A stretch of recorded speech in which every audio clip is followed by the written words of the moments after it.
And with 9 commissioners constituting a quorum, I'll call this meeting to order. Hi, Commissioner Dustall. Good to see you. I'm late. No problem. You missed the lottery discussion, so no, I'm kidding. So we'll start the meeting at 5:37. I will call this meeting to order now. Welcome to my fellow commissioners and members of the public joining us for this special meeting of the County of San Diego's Independent Redistricting Commission. Let me now ask our clerk, Andrew Potter, who's handling tonight's meeting, for information about the meeting itself. Andrew, welcome. Thank you, Chair Boehm. At this time, I'll invite any members of the public who wish to provide oral testimony during today's meeting to please review the instructions posted on the redistricting website at www.drawyourcommunity.com. We ask that individuals who request to speak submit an online request to speak form in advance for planning purposes. However, all requests to speak from the public made at today's meeting will be honored regardless of whether you have submitted an advance request. Agendas, minutes, and supporting materials for the Commission's meetings are posted on the redistricting website, including instructions to request translation. Any correspondence received since the last meeting will be provided to commissioners and will be posted on the IRC's website with today's meeting materials. I will note that we did not receive any e-comments for today's meeting. Thank you very much, Andrew. We move on to agenda item 2, the roll call. Andrew, could you please call the roll? Thank you. Before I call the roll, I would like to note for the record that commissioners are participating via teleconference. As such, all votes will be handled by a roll call vote. I'll ask all the commissioners to please unmute your microphone and say here or present when called upon. Chair Boehm. Here. Co-Vice Chair Caterina. Here. Co-Vice Chair Garcia. Here. Commissioner Brown. Here. Commissioner Chen. Commissioner Diaz. Here. Commissioner Dostal. Here. Commissioner Hanson. Here. Commissioner Inman. Here. Commissioner Krugliak. Commissioner Larson. Here. Commissioner Pons. Commissioner Russ. Commissioner Serban. And noting that we have 9 commissioners present, we do have a quorum, Chair Boehm. Thank you. Thank you, Andrew. And I will note for the record that all absences today are excused due to the short notice of this meeting and other circumstances. The next item on the agenda is item 3, discussion and possible approval of a resolution authorizing continuance of teleconference public meetings. This item follows the governor's approval of AB 361 in 2021, which allows for a simplified method for virtual participation by commissioners at IRC meetings. We're considering this item in anticipation of tonight's meeting and of possible additional meetings in the coming weeks. We'll begin this item by hearing any public comment. Andrew, are there any requests from the public to speak on this item? Thank you, Chair Boehm. I do not have any requests to speak on this item. However, I will check for members of the public that are participating. If they would like to speak on this item, please raise a virtual hand. We'll be happy to provide you an opportunity to comment. Not seeing any virtual hands raised, Chair Boehm. That concludes public comment on this item. Thank you very much. As this is an action item that requires a motion before any discussion, let me ask if there is a motion for approval of the resolution of the County of San Diego Independent Redistricting Commission authorizing hybrid and fully remote teleconference public meetings pursuant to Government Code 54953 as included in the agenda materials. Commissioner Brown, thank you. Do we have a second? Second. Commissioner Larson, thank you. Any discussion? Very good. Andrew, would you please call the roll for a vote? Thank you. Commissioner Brown. Here or not here, but yes. Thank you. Co-Vice Chair Garcia. Aye. Commissioner Hanson. Aye. Commissioner Diaz. Aye. Co-Vice Chair Caterina. Aye. Commissioner Larson. Aye. Chair Boehm. Aye. Commissioner Dostal. Aye. Commissioner Inman. Aye. That motion passes with all commissioners who are present voting aye. Note for the record that Commissioners Krugliak, Chen, Russ, Serban, and Pons are absent. Very good. Thank you for that, Andrew, and thank you, commissioners. The next item, item 4, is approval of the minutes from the IRC special meeting on September 6, 2022. We will begin by hearing any public comment on these minutes. Andrew, are there any requests from the public to speak on this agenda item? Thank you, Chair Bain. We do not have any requests to speak on this item. Again, any members of the public who wish to provide comment on this item, please raise a virtual hand. Not seeing any virtual hands raised. Chair Bain, that concludes public comment on this item. Thank you, Andrew. As this is an action item that requires a motion before any discussion, let me ask if there's a motion for approval of the minutes from the September 6, 2022 special meeting as included with the agenda materials. So moved. Vice Chair Garcia, thank you. Second, second, Commissioner Brown had her hand up first, Commissioner Larson, so I'm going to go with her. Thank you. Is there any discussion, particularly any clarifications or corrections needed? Seeing none, Andrew, would you please call the roll for a vote? Thank you. Again, the votes will be in random order. Commissioner Inman, aye, Commissioner Diaz, Aye. Chair Bain, Aye. Co-Vice Chair Katerina, Aye. Commissioner Hanson, Aye. Commissioner Brown, Aye. Co-Vice Chair Garcia, Aye. Commissioner Dostal, Aye. Commissioner Larson. aye, That motion passes unanimously with all commissioners who are present voting aye. Again, noting that Commissioner Russ, Serban, Chen, Pons, and Krugliak are absent. Thank you, Andrew, and thank you, commissioners. We move on to agenda item 5, update on changes to the Brown Act, remote participation at meetings, and upcoming end of the State of California's emergency COVID-19 declaration. There have been some developments on the authorization for virtual meetings of commissions like the IRC.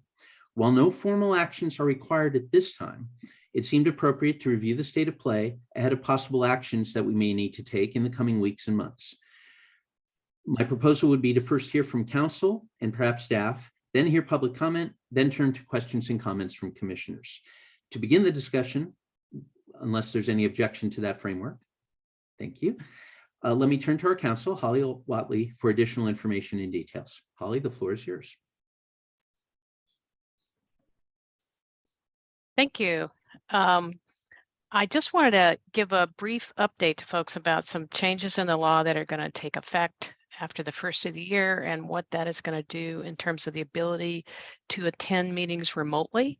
And so I put together just a quick PowerPoint, if I can share my screen. Are you all able to see my screen there? Oops. Yes. Great, thank you. So before COVID, and this is interesting because you all have only really met, well, I guess you met a little bit before COVID, but most of your meetings have been after COVID when the governor had declared a state of emergency that suspended the regular Brown Act rules to allow remote meetings. But looking back before COVID, if someone wanted to attend a meeting remotely, it was allowed, but only if two key things were done. The posted agenda had to list the location, the address from which the person was participating in the meeting, and that location needed to be open to the public so that a member of the public could show up where the person was participating from and provide public comment. So as you might imagine, that made it difficult. Most people would not participate from their homes. They didn't want to open up their homes for that, but they would sometimes participate when they were traveling and they knew they were going to be in a public location at a certain time. So with the governor declaring that he intends to rescind the state of emergency effective March 1 of next year, in anticipation of that happening, the legislature adopted some laws that will go into effect that'll make it a little bit easier for folks to participate remotely and change that longstanding law about listing the address and having it open to the public for remote participation. But there are important limits on that. It's which I'll go over here, and I just wanted to give you a heads up. But I will also say at the outset that I'm going to be preparing you a sort of a checklist and cheat sheet that I will circulate to everybody So don't worry, you don't need to, I mean, you can take notes if you want, but you're not going to be able to remember all this. But this is important as we go forward for us to flag now as we start to think about meetings next year about when you'll need to start planning to attend in person. So as I mentioned on this slide, this kind of lays out the timeline, and AB 2449 is the one that takes effect January 1st that allows some limited participation remotely under certain conditions. So let me just briefly kind of hit the highlights on this. This matrix here kind of talks about the 4 different scenarios we have. One is the default rule where there's no emergency declared. Those are the old rules, you know, in-person participation of a quorum is required. And the required opportunities for public participation at those meetings, if there's no remote participation by a commissioner, only in-person meeting availability for the public is required at that time. Under the default rule, if an emergency is declared, the in-person participation of a quorum is not required. That's what we're meeting under right now. We still have the state of emergency in place. You've adopted your 30-day, at the beginning of the meeting, you adopted your 30-day authorization to continue it. You're participating by audio or audio visual. You can participate either way under these circumstances. We do have to have opportunities for the public, either call in or internet based. And if there's any kind of disruption in that ability of the public to observe and participate, we have to end the meeting. We cannot take any action. So the new rules over on the right are allowed 2 instances going forward, even when there's no public emergency declared. So that note in the last column, emergency circumstances, that's an individual emergency, not a public emergency. So let me talk about what those are. Just cause is one of the reasons that you can attend remotely. Just cause is defined in the statute by one of four very specific things. One of them is a child care or caregiving need of a child, a parent, a grandparent, or a grandchild, and it continues on. And on the cheat sheet coming your way, I'll give you a list, but there's a certain defined kind of immediate family member group that if you have childcare or caregiving obligations that requires you to participate remotely, you can do that. That's considered just cause. If you have a contagious illness that prevents you from attending in person, yet you still feel like you can participate, you can attend that way. If you have a need related to a physical or mental disability, and that's not really defined necessarily there, that can be just cause. Or if you are traveling while on official business of the commission or another state or local agency. So beforehand, it used to be if you had a planned vacation, but you were going to be in a public spot, you could call in for a vote you didn't want to miss. But now here, it is official travel that's required. Those are the 4 instances that qualify as a just cause. Importantly, the commission still has to have an in-person participation of a quorum. And so for this commission, that means 9 people still need to show up in person. Also, if you're participating by just cause, under a just cause reason, you can only appear by audio visual. You can't call in. And you need to keep your camera on. You know, there was a lot of feedback on folks that, you know, didn't, and I'm not talking about the commission, I mean, throughout the state, a lot of concern about people were participating in these meetings and their camera was not on. And so for transparency, you need to keep your camera on. And then on staff side of things, we'll need to continue to make available call-in and internet-based options for participation. So if a commissioner is able to participate remotely, we have to make it so that the public can also participate remotely. If the commissioner is not allowed to participate remotely and it is an in-person meeting only, the law does not require us to provide an avenue for remote participation by the public. You, as a policy matter, you might choose to, but it's not required. So the other circumstance that you can participate remotely is called an emergency circumstances reason. And that is if you have a physical or family medical emergency that prevents you from attending in person. So a physical or medical family emergency that prevents you from attending in person. So let me talk about, those are generally some of the requirements. Let me talk about a little bit more on the limitations. And that's what's laid out here. Again, I'm just going to focus on the 2 right columns because that's the new stuff. On if you need to attend by invoke the just cause piece, you do not need approval from the commission to do so. But for emergency circumstances, you do. I'll put this all on the cheat sheet for you that you can have so you know what requires approval and what doesn't. For emergency circumstances, you need to notify the commission, really the clerk and the chairs as soon as possible, preferably before the meeting.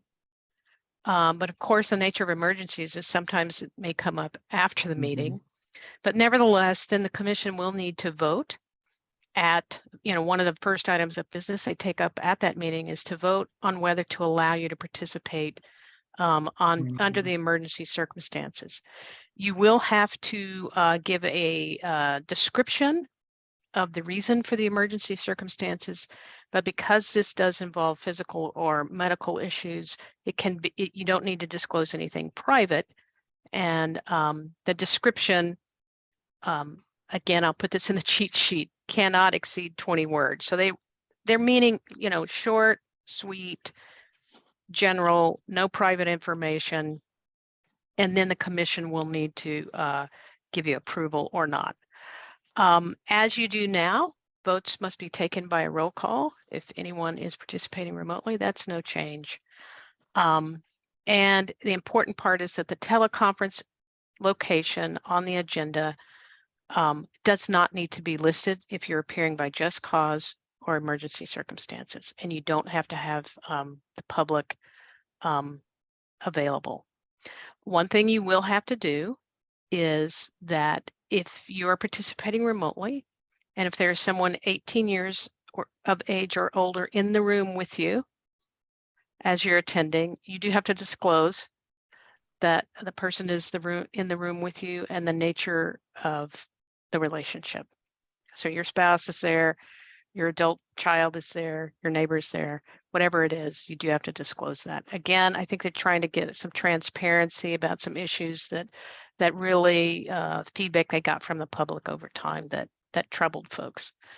So importantly, there are annual limits on your ability to participate remotely. For just cause, you can only invoke that 2 meetings per calendar year. For emergency circumstances, there's no, this is where it gets funky. There's no cap, a raw number cap limit, and rather they look relative to the number of meetings overall. And they also include the just cause rule and say that altogether, you can't use either of these or both of them in any combination beyond 3 months, 3 consecutive months. And I should say not or, and you can't, your remote participation cannot exceed 20% of the regular meetings in a calendar year. More relevant, likely to you all is the latter point, is that if the body meets less than 10 times a year, which ideally is where you're at even into next year, then it's 2 meetings total. So this really is, there is a limit on your ability to do it. And also remember, we still have to have a quorum. So that's it. And like I said, I'm going to be putting together kind of a matrix and a sheet for you to use in the coming years, in the coming 2023 timeframe. This will not, we are giving you advance heads up because this will not go into effect until March 1, when the state's health order expires. If the county of San Diego continues to have their local health order in place, we may still be able to continue meeting under the emergency rule as we are now. But we can't foretell the future on that. But I sense that with the state emergency order going down, there are going to be a lot of counties that also take that order down unless there's some, dare I say, unforeseen variant or surge or something like that. So only when we have either a state or a county health order are you going to be able to do it. So with that, I'll take any questions or turn it back over to the chair. I want to entertain questions, but first, thank you very much, Holly. I tried to read 2 separate articles on this and couldn't make a way through. I thought that was about as good as it can get right now. I also want to acknowledge that Commissioner Russ has joined us. Welcome. And I thought before we took questions, it would be good to call on Andrew briefly just to see what information is available from the county's point of view, including on how in-person meetings would work. So if commissioners are willing, let me turn to Andrew, then public comment, and then we'll have a discussion. Andrew. Thank you, Chair Boehm. I think from my perspective, appreciate Holly's introduction to the topic and her excellent overview. Obviously, we'll have some more logistical considerations as we plan for future special meetings, particularly around room availability. It will require us to schedule our meetings a little bit further in advance so that we can ensure we have the appropriate meeting space, make sure that it's available. One of the challenges that we're facing is it's a little bit more complex with a meeting body as large as the IRC. Some of our other commissions can meet in smaller rooms because they don't have a body of 14. And so we need to make sure we have space available for all members as well as the public. The best space that we have available is here at the County Administration Center. It's room 302, my apologies, on the 3rd floor. You did have a meeting in there previously, so you might remember that room. It has a meeting dais, if you will, that seats 17, so it's a perfect space for us. It has a podium, has lots of public seating, has the necessary AV equipment. Obviously, if we have a meeting here at the County Administration Center after hours, there will be some security costs associated with that.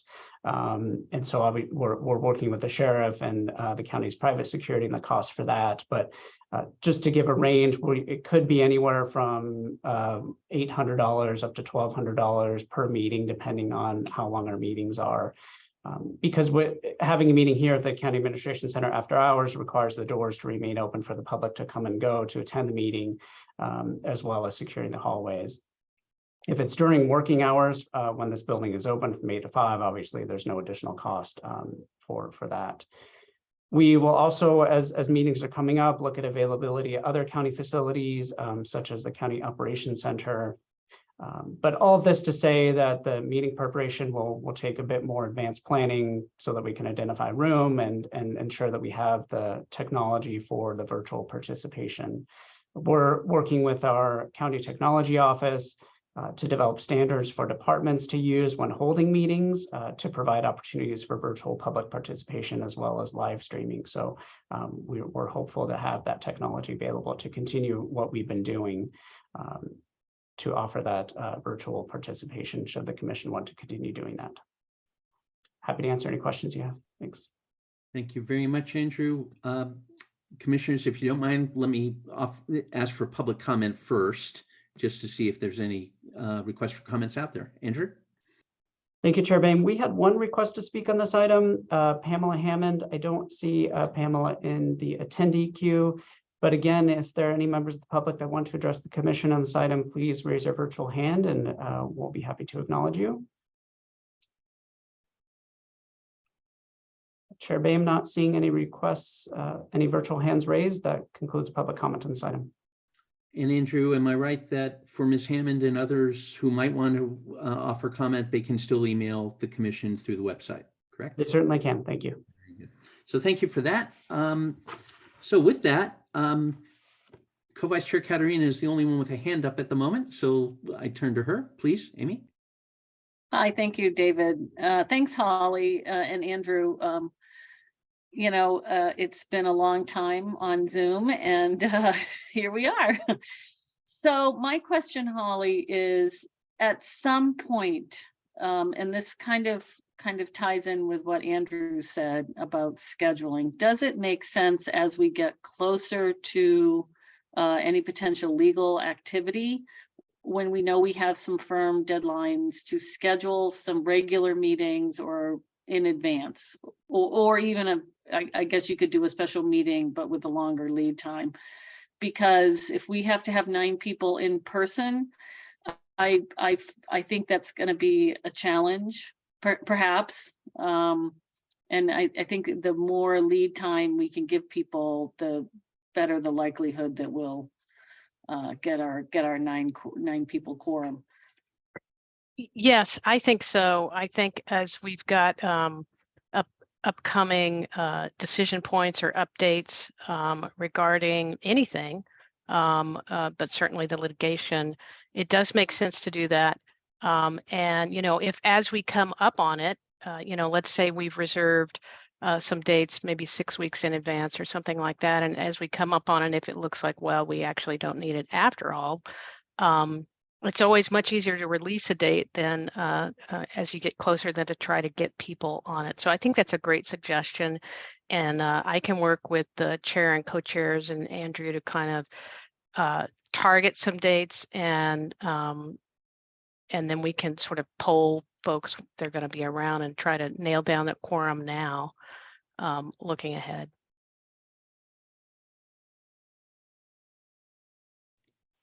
Any other questions or comments from commissioners? Lydia, please.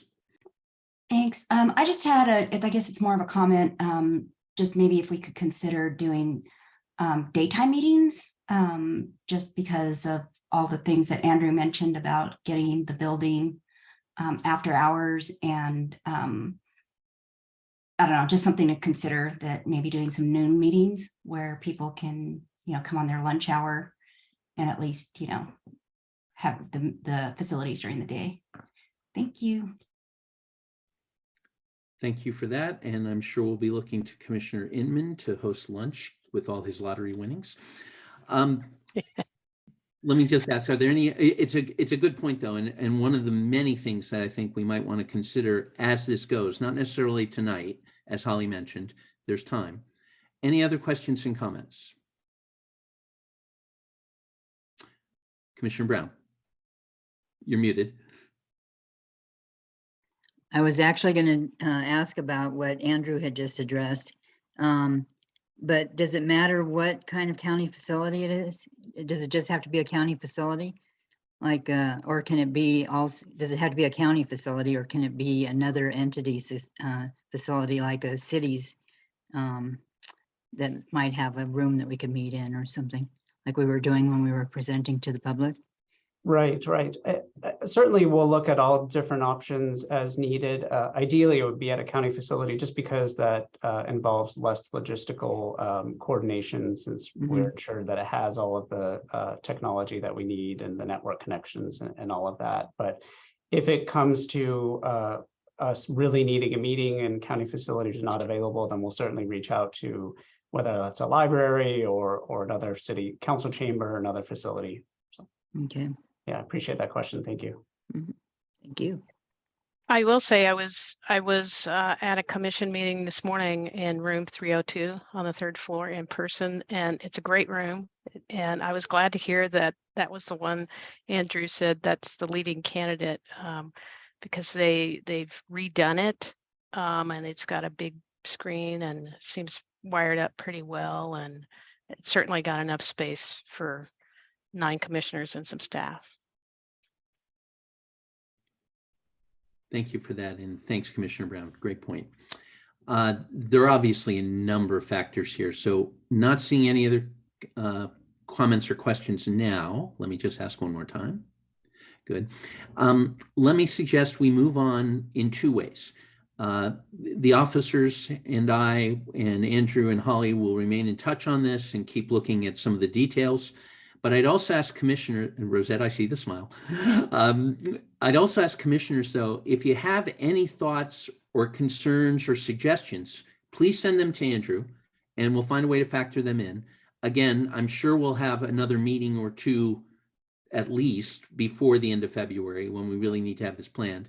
But we also have to change our scope a little bit to make sure we're accomplishing things and scheduling things well enough in advance. So I'd ask commissioners to please use your indulgence in terms of looking ahead a little bit on calendars and making sure we know. But there's no need for anything specific at this point. We'll continue to talk about it, and I'm sure this will be an agenda item on our next meeting. Let me ask one more time if there are any comments or questions. Seeing none, I do want to thank Andrew, Holly, and commissioners for that very useful discussion. This will help us perform all our legal duties and fulfill all our obligations, but also I'm sure for the commission, continue to maintain the high level of public engagement that we've enjoyed up to this point. We really want to continue that. So moving on, the next item on our agenda, item 6, update on the budget for commission activities. A memo on this update was included in the agenda packet for today's meeting. As usual for such information items, we'll hear first any highlights from staff, then public comment, then turn to commissioners for questions and comments. To begin, let me ask Andrew one more time for additional information. Andrew, the floor is yours. Thank you, Chair Boehm. Just very briefly, we simplified the budget updates to focus on the expenditures for the reporting period. So I hope that you find the new format a little bit easier to track and review. I will note that we have just about $14,000 in legal services invoices that were just received and approved for payment. So we're working on processing those, and those will be reflected in the next update. Group Program Manager Keith Van Wagner is here as well to help answer any questions. He was the lead in preparing the budget update, so thank you, Keith, for putting that together. But between the two of us, we're happy to answer any questions that the commission might have. Thank you, Andrew, and thank you and welcome again, Keith, and do appreciate the format. At least I found it useful. Before I entertain questions from commissioners or comments, let me turn to the public for any comments they might have. Andrew, are there any requests to speak on this agenda item? Thank you, Chair Boehm. We did not receive any requests to speak on this item. Again, I'll ask any members of the public that are participating that would like to address the commission on this item, please raise your virtual hand. Not seeing any virtual hands raised. That concludes public comment on this item. Thank you very much. Commissioners.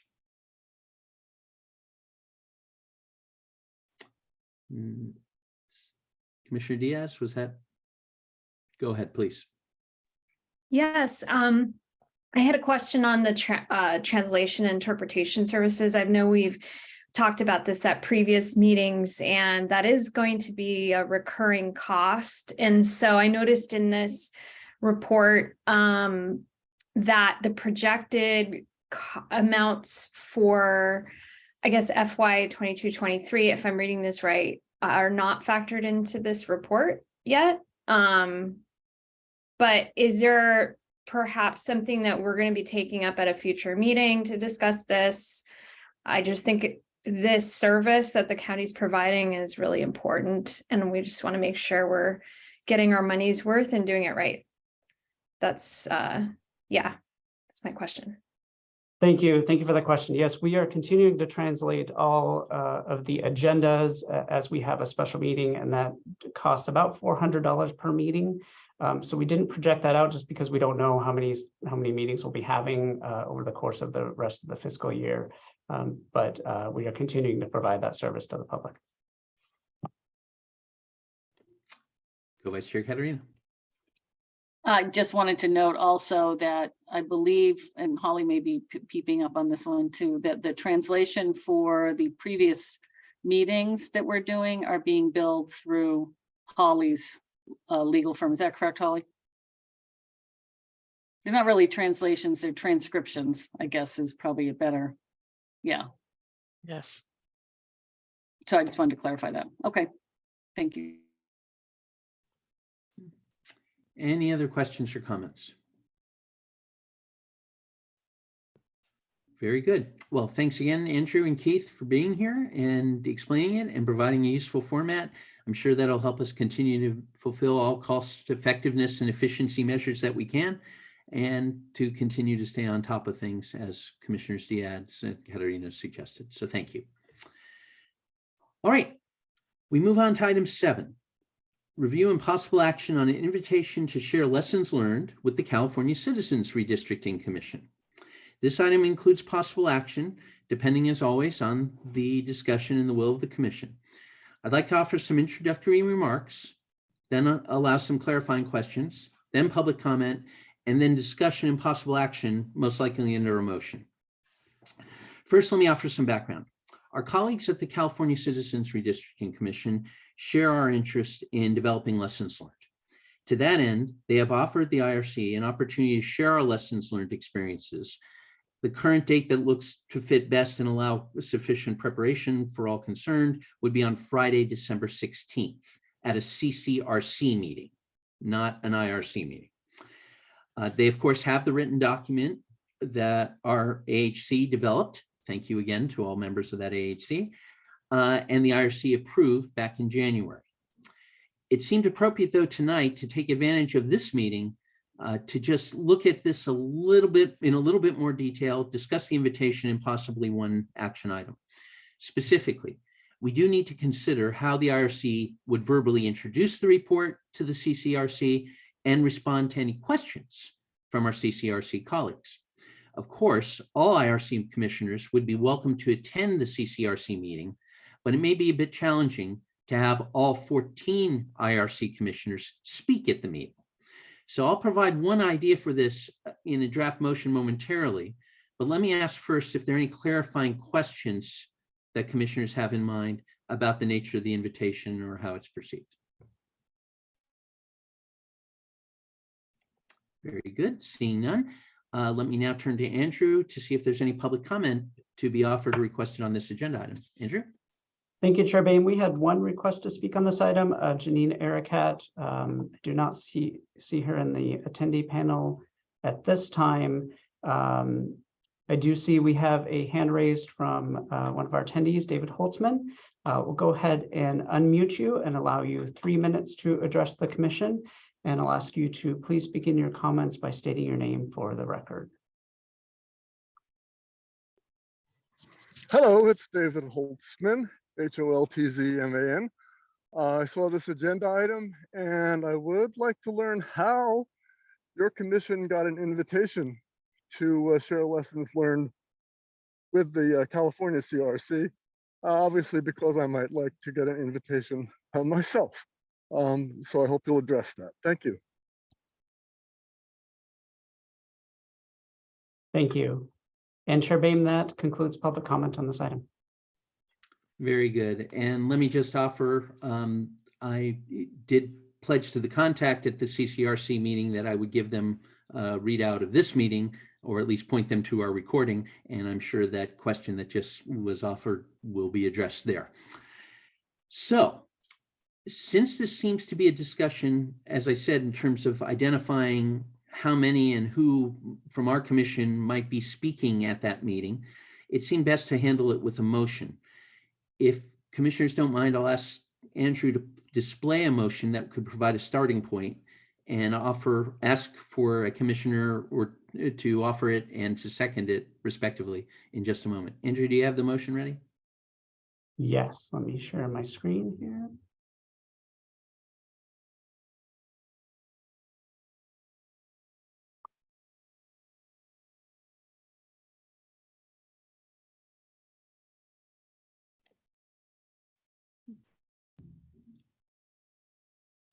So just to clarify, this motion would serve two purposes. One, it would show that there was a recorded decision by the IRC to go ahead with this participation. And two, in that third word, names, we would add some specific names about who would be doing the presenting. Do people need that kept up? I think it's pretty straightforward. Okay, good. So Andrew, if we can take that off, great. So do I have a commissioner willing to make that motion for consideration by the commission? I'll move that. Thank you, Commissioner Russ. Second? Commissioner Brown. Thank you. Commissioner Inman. I had one question. So that's the motion is to present our report, but is the CCRC also going to ask questions? So that same group would then also be authorized to respond to questions. Is that also correct? And I'm glad we kick off the discussion. The short answer is yes. If we need to clarify that in the motion, I think we certainly could do so. But my understanding is the way these sessions have gone, and certainly the way I would anticipate them going, is that there would be a presentation and there may be, but not definitively would be, questions from our CCRC colleagues. I say that because the written report on lessons learned, as well as our overall final report, already have a lot of the answers in them for just about any question that could arise. But the idea would certainly be that we would agree on a limited number of commissioners who might respond directly, just to keep things relatively smooth and efficient for our CCRC colleagues. Would Holly be present? Or would we have legal counsel there to say, shut up, don't say that, or something to that effect? Holly's smiling, go ahead. I mean, that does bring up one issue that certainly I would be letting people know that if there were any questions that intruded on the issues raised in the pending litigation, I think you need to pass on those. And I can check my calendar if folks wanted me to attend and, you know, lay the finger inside my nose so that, you know, don't answer that one. I can make that happen. But I demur to the chairs or co-chairs, but that is a very important concern. I appreciate you raising it. As do I. Before we continue, one of the questions on my mind is how we do this most efficiently, particularly if there are late-breaking developments, and whether or not we would have to have another full IRC meeting before that, let's say, December 16th meeting, or could there be some sort of delegation and agreement in the motion and discussion we're having tonight that would allow things to move forward efficiently? Commissioner Dussel. I've been checking for, you know, proposing that we do this. Just what's the benefit of doing this? If we have the report, you mentioned it answers, you know, pretty comprehensive and we answer the questions.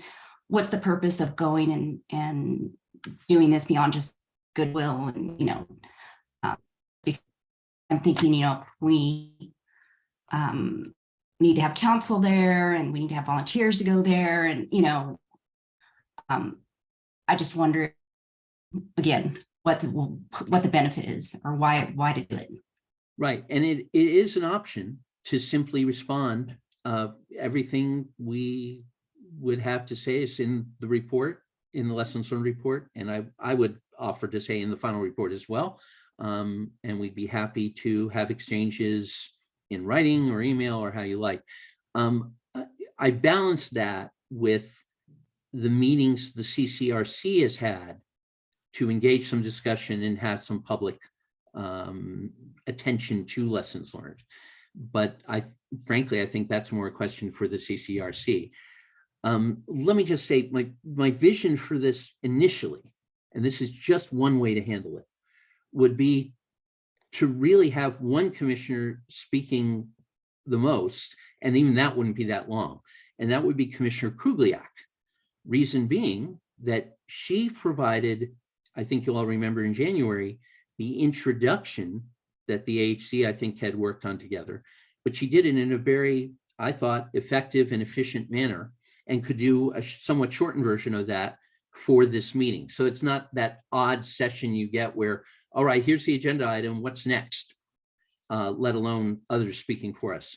So I would suggest she be authorized or part of those names on the motion but with the specific intent that she would introduce the report. I did take the liberty of reaching out to her because I understood she could not make tonight's meeting, and she's willing to do it. I would also suggest Commissioner Inman, not least because he is the best postured to handle any technical questions that come up. And frankly, those are the kind of questions I could see coming, very technical things related either to the demographic work or to some of the legislative deadline work and the timeframes that the State Commission has been interested in before. And then I would also suggest the three officers, both because they're officers, but also because the co-vice chairs did participate in the Lessons Learned Committee. And frankly, I would attend, but I would try to limit myself to simply introducing Commissioner Kugliak and others as needed. So let me take Commissioner Garcia and then Commissioner Katerina. Rosette. I think Amy might have had her hand up first. I'm sorry, I'd missed that. Oh. Amy, I'm sorry. It was she said it was okay. I just wanted to point out that Christina not only was on the Lessons Learned Committee, and the reason that as I recall, the ad hoc committee had her do the presentation on the lessons learned is because she really sort of synthesized all of the comments that came from all the commissioners and very efficiently and effectively, put that report together. Obviously with help from all the ad hoc committee. I was on that committee along with Amy and Arv and Barb, as I recall. But she really kind of spearheaded that project. So I think she's an obvious person to speak for us at the commission. And I agree with your comments about Ken. His expertise we all know what his expertise is in. I think makes it an obvious choice for him to be there in case there are any questions of that nature. Thank you. And again, I want to reinforce, this was just one idea so that we could begin a discussion. I don't think any commissioner should feel excluded from this in any way, but there is a certain level of flexibility I want to make sure we're addressing, particularly whether or not the full commission would need to meet again. And tonight's a good example of that. We just barely made quorum. So it could be a bit challenging. All right. I have Co-Vice Chair Katerina. Apologies again, Amy, if I missed you first. Then Commissioner Larson, then Commissioner Diaz. Amy. No problem, David. And I'm really glad you reached out to Christina because I think she would give a very excellent, concise introduction. Obviously, our lessons learned are in the public record. If they wanted to go see them, they can see them. But what I like about this group is that they're inviting different commissions from also different states, different municipalities. They may have cities, they may have state, they may have other counties. So I think it's really important for us to be part of that discussion and while we don't need to put a face to it, I do think it helps effectively communicate what we worked on and what we saw in our report. And I do think our report was very comprehensive and and I think Christina is the right person to do it. So I am glad you reached out to her, David, and she has agreed if we decide to move forward. But that's all I need to say. Thank you. Thank you. Commissioner Larson. Well, Amy just addressed the answer to the question I had, and that was how many other of these independent commissions are going to be participating? It sounds like it's not just us, but they've asked a number of the independent commissions, not only here in California, but also other states. So I think it's important that we be part of the process, and I think the people we've named are excellent choices. Thank you for that. And yes, my understanding is they've had input from various commissions over various times. So it seems a good opportunity. I agree, but appreciate those comments. Commissioner Diaz. Yes, thank you, Chair Bame. Yeah, I just wanted to thank the ad hoc committee that put this report together. And yeah, I agree that Commissioner Krugliak did an excellent job synthesizing all of our feedback. And one important thing that was very strong, it was the need for potentially legislative changes. And so to kind of address a lot of the issues that we had struggled with as a commission. And I feel like that if anyone's going to present on, I mean, this iteration of redistricting was unusual because we had COVID to deal with. And so I'm sure that if this was a different planet universe that we were operating on, things would be a lot easier. But the reason why I bring this up is that, you know, I know our power as a commission, we can't propose or introduce legislation, but if there's somebody out there that catches on to this idea and like, hey, let's talk about this, and potentially it could be helpful for the next commission if somebody does take that on. So I really want that to be publicly out there as much as possible. The other thing too is the CCRC put a really great lessons learned report of their own that I think might be beneficial to review and kind of compare what their experiences were like. And I'm very curious to know what that is. As far as our meeting, I don't think it's necessary for us to have a full meeting beforehand. But you know, I do see the value in that. I just don't see it's necessary at this point. And I'm okay with Commissioner Krugliak representing us. Great. Thank you for all that. And I'll point out, I think the nature of this particular discussion is to review and highlight themes in our lessons learned experience. That in no way has effect, other than positive effect, frankly, on whether we consider and discuss in coming months and even coming years legislative engagement. And I think there's a good record of that. Commissioner Diaz, frankly, based on your sound advice and wisdom, thanks for that. I can keep going on thanking everyone here, but I think you all know that you all had great inputs to all the work of the commission, and it's just one more opportunity, I think, here to push it forward. Commissioner Inman. So I would see needing to not only add the names to it, but possibly amend it in a way that says to respond to questions, because it's just present, but also respond. And then I would want representation present, Holly present at the meeting as well. I don't know if we need to stipulate that in the amendment, but I would want our legal counsel present.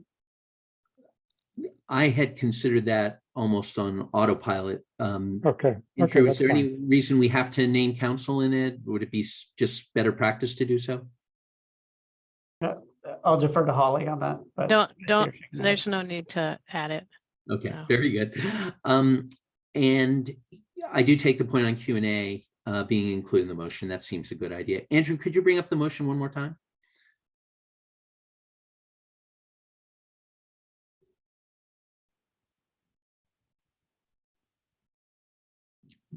So could we just say, go ahead, please.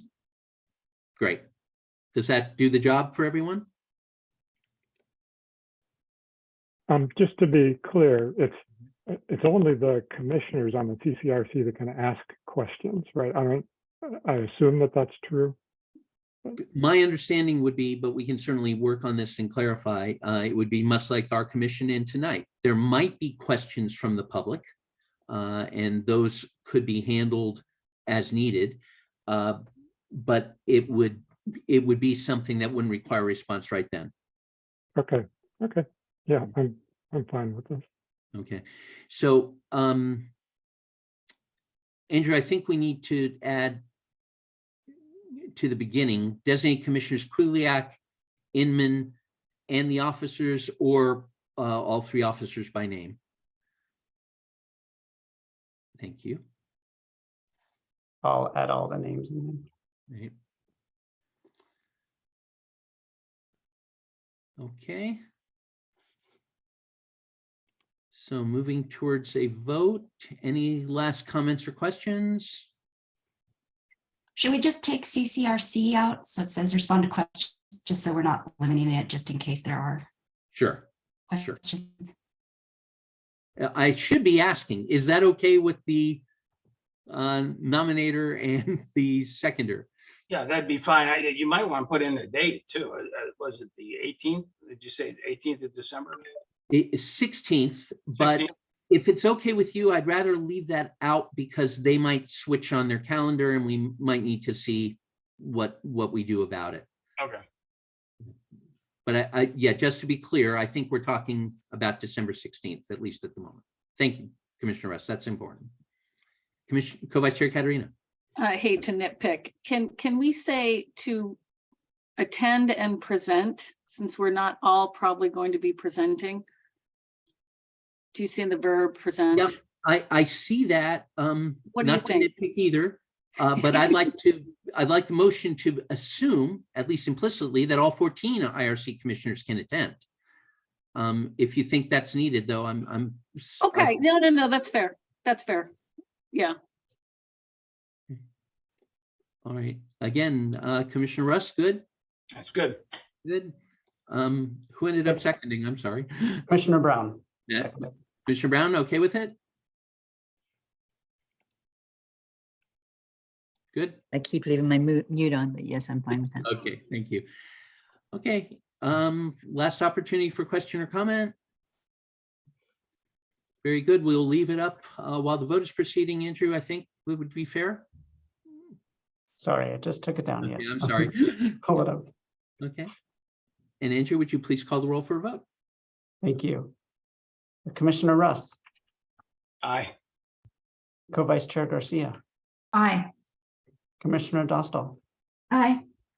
Commissioner Diaz, Aye. Commissioner Inman, Aye. Co-Vice Chair Katerina, Aye. Commissioner Hanson, Aye. Chair Bame, Aye. Commissioner Larson, Aye. Commissioner Brown. Aye. Chair Bame, that motion passes unanimously with all commissioners who are present voting aye, noting for the record that Commissioner Pons, Commissioner Serban, Chen, and Krugliak are absent.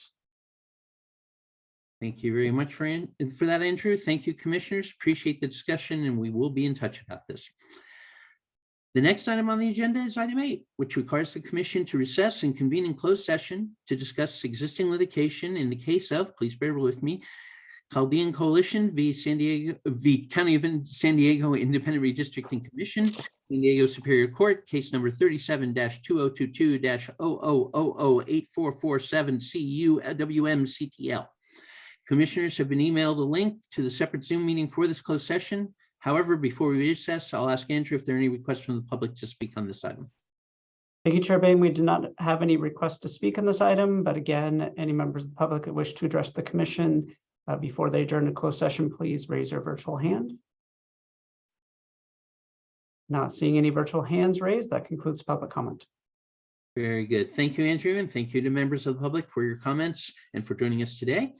For those members leaving us now, we look forward to your continued engagement, including in future meetings with details available at our website, www.drawyourcommunity.com. I now ask that commissioners leave this meeting and join the separate Zoom meeting for closed session. However, this public meeting of the IRC will continue for any reportable actions out of the closed session. During this time, staff will put up a slide notifying the public that the commission is meeting in closed session.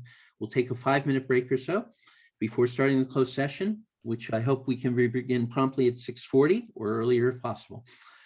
Thank you again, commissioners. Look forward to seeing you in a moment. And thank you, members of the public. Amy, I'm sorry, Co-Vice Chair Katerina, before we. I'm so sorry, David. I don't see the invitation to the closed session. It's Holly, did you send It's that in and I there. missed it?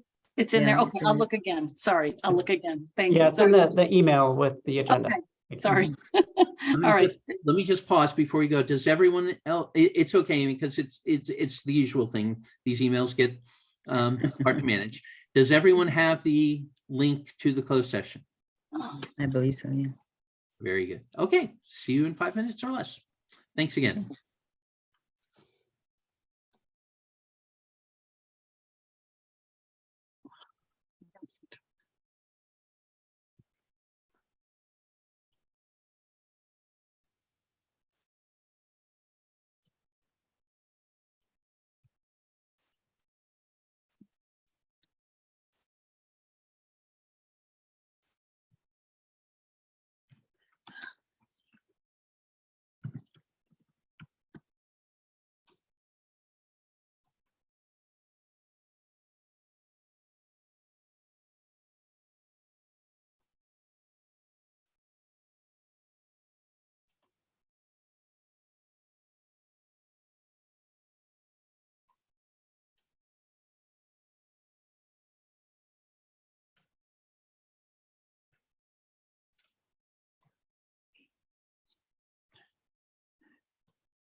For any members of the public watching this meeting, I will note for the record that there were no reportable actions by the commission during closed session.